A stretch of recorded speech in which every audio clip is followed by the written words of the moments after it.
El pasillo del hospital olía a desinfectante y a desesperanza. Recuerdo haberme aferrado al barandal de metal frío afuera de la puerta de cuidados intensivos. Me temblaban tanto las manos que pensé que se me iban a romper. El mundo se había quedado en silencio, excepto por ese tono plano, interminable, que salía del cuarto. El monitor que antes bailaba al ritmo del corazón de mi hijo. Una enfermera salió. Tenía la cara pálida y los ojos llenos de lágrimas. No tuvo que decir nada. Yo ya lo sabía.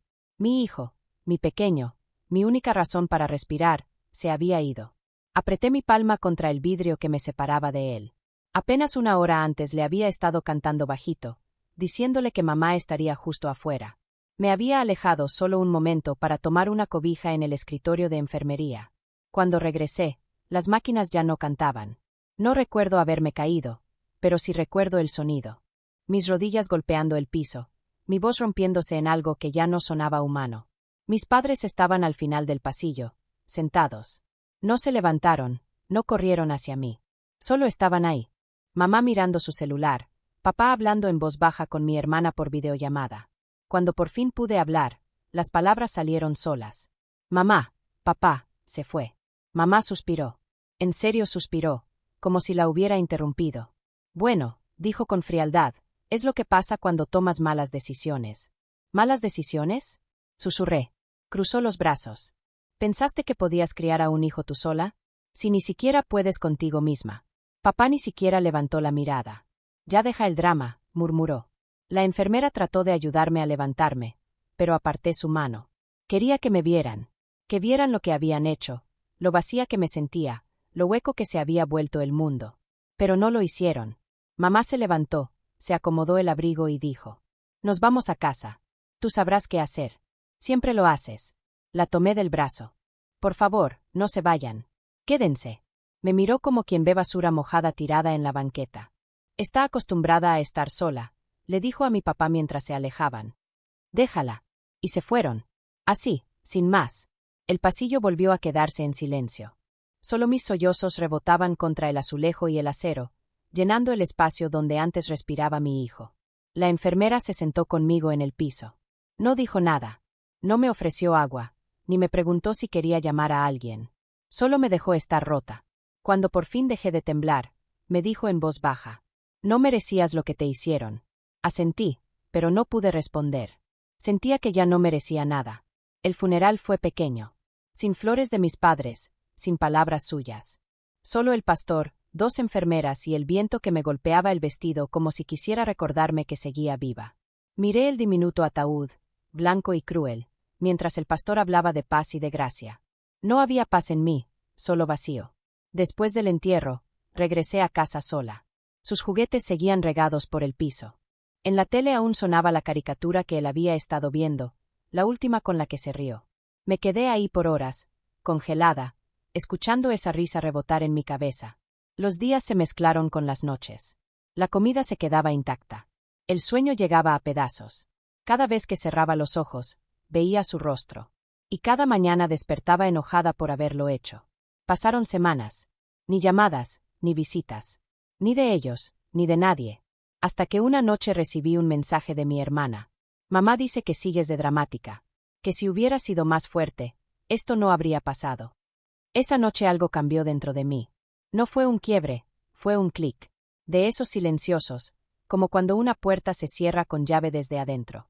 Miré mi departamento vacío, ese silencio que se había vuelto mi única compañía, y entendí algo cruel y cierto. Ellos no iban a recordarlo. Tampoco a mí. A menos que los obligara. No planeé venganza de inmediato. No era fuego. Era hielo. Lento, calculado, paciente. Empecé a trabajar de nuevo. Me obligué a comer, a levantarme, a sonreírle a desconocidos que no tenían idea de lo que estaban viendo. Pero cada flor que arreglaba en la funeraria donde trabajaba, cada tarjeta de condolencias que entregaba, cada canción de cuna que ya no podía cantar sin quebrarme, construía algo dentro de mí, una promesa. Ellos me habían dejado en un pasillo lleno de muerte, susurrando que estaba acostumbrada a estar sola. Pero la próxima vez que pronunciaran mi nombre, no sería por lástima. Sería por miedo. Con el tiempo, los días dejaron de doler. No porque se volvieran fáciles, sino porque el dolor se mezcló con el aire que respiraba. Invisible, pero siempre ahí. Trabajaba en la funeraria desde el amanecer hasta el anochecer, arreglando flores para familias que todavía tenían a alguien que los llorara. Veía madres abrazando ataúdes, padres rompiéndose a mitad de una frase, hermanos sosteniéndose entre sí. Cada vez que veía el amor envuelto en dolor, algo en mí se torcía. Seguía escuchando la voz de mi madre. Está acostumbrada a estar sola. Déjala. Me perseguía más que el silencio. A veces, de noche, me quedaba mirando por la ventana las luces de su casa, al otro lado de la calle. Sí, aún vivían ahí, a unos pocos kilómetros. La misma casa donde crecí. La que nunca se sintió como hogar. Podía imaginarlos. Papá en su sillón, cerveza en mano. Mamá con el celular. Mi hermana riéndose de su nuevo ascenso. Y me preguntaba si alguna vez pensaban en él. En mi niño. Pero la venganza no se busca con fuego. Se esculpe con calma. Todo empezó con una llamada. El número de mamá apareció en la pantalla después de casi un año de silencio. Casi no contesto.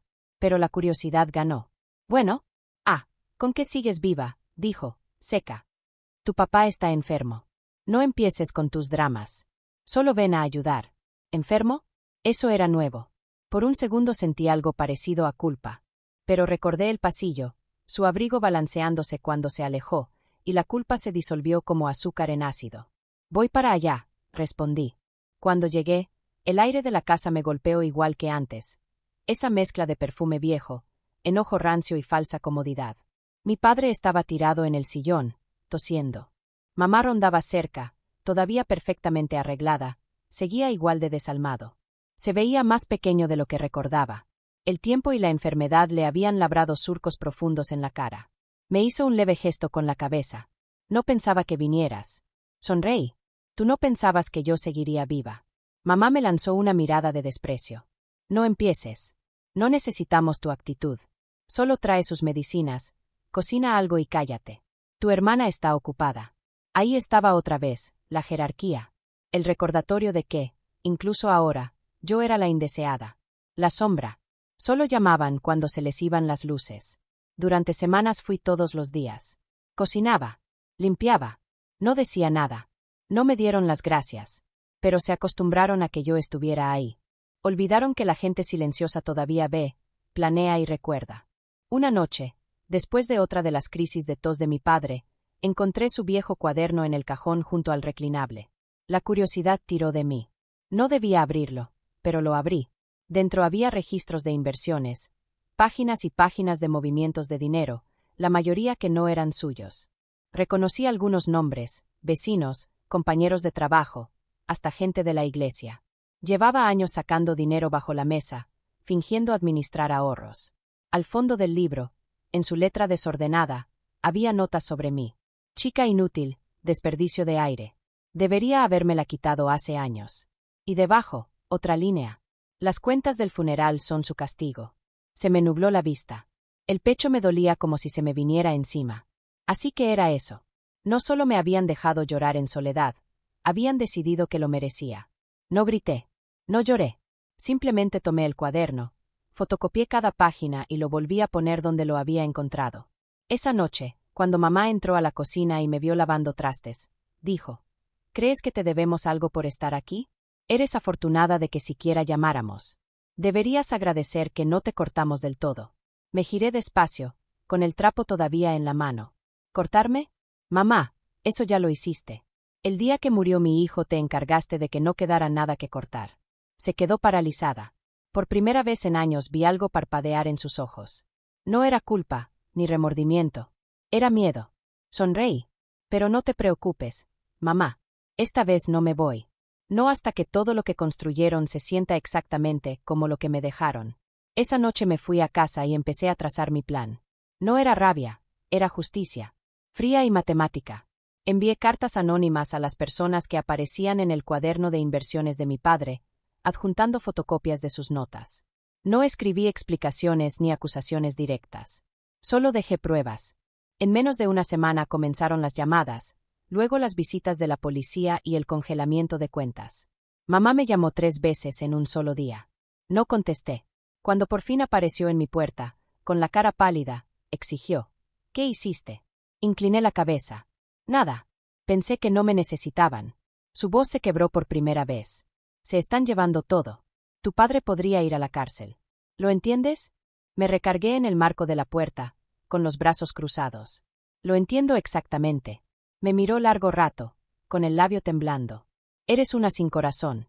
Sonreí apenas. No, solo estoy sola, como tú dijiste. Se tambaleó hacia atrás en silencio y por primera vez en años sentí algo que no había sentido: poder. Aún así, con la venganza en marcha, no hallé paz. La venganza no devuelve lo perdido, solo mueve el equilibrio. Pero tal vez eso bastara. Esa noche me senté en el cuarto de mi hijo, con las paredes todavía cubiertas de sus dibujos. Lo logré, bebé, susurré. Ahora saben lo que es estar solos. La casa que antes me parecía demasiado ruidosa ahora estaba lo suficientemente callada como para oír el zumbido del refrigerador.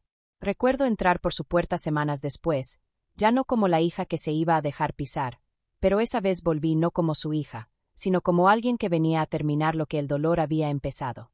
Las cortinas estaban cerradas. El aire se sentía pesado.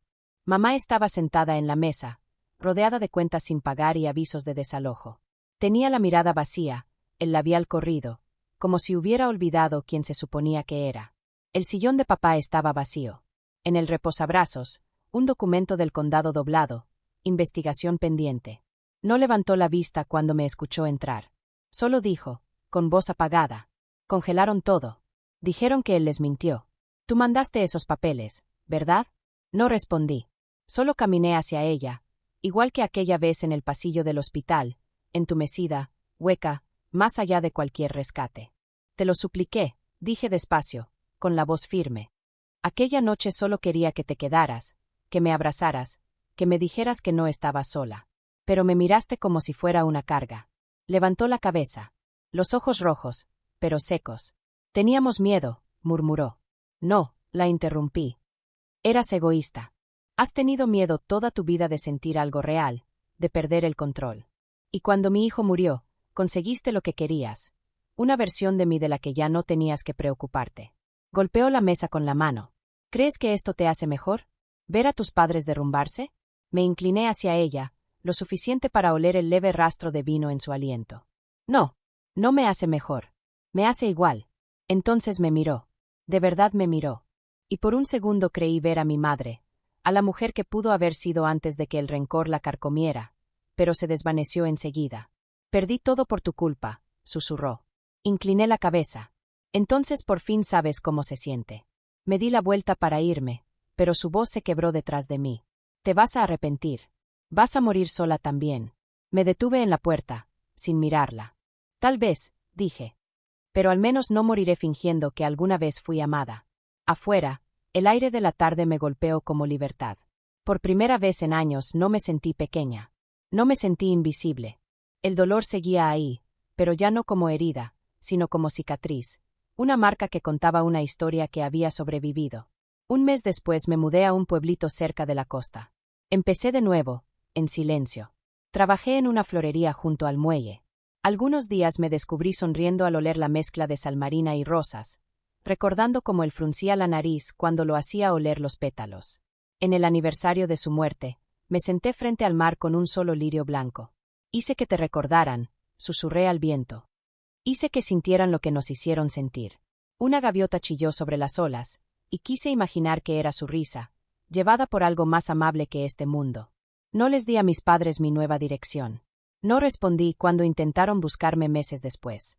Sus mensajes pasaron de la culpa, a la súplica, al silencio. Y dejé que así quedara. Porque hay silencios que no están vacíos, se ganan.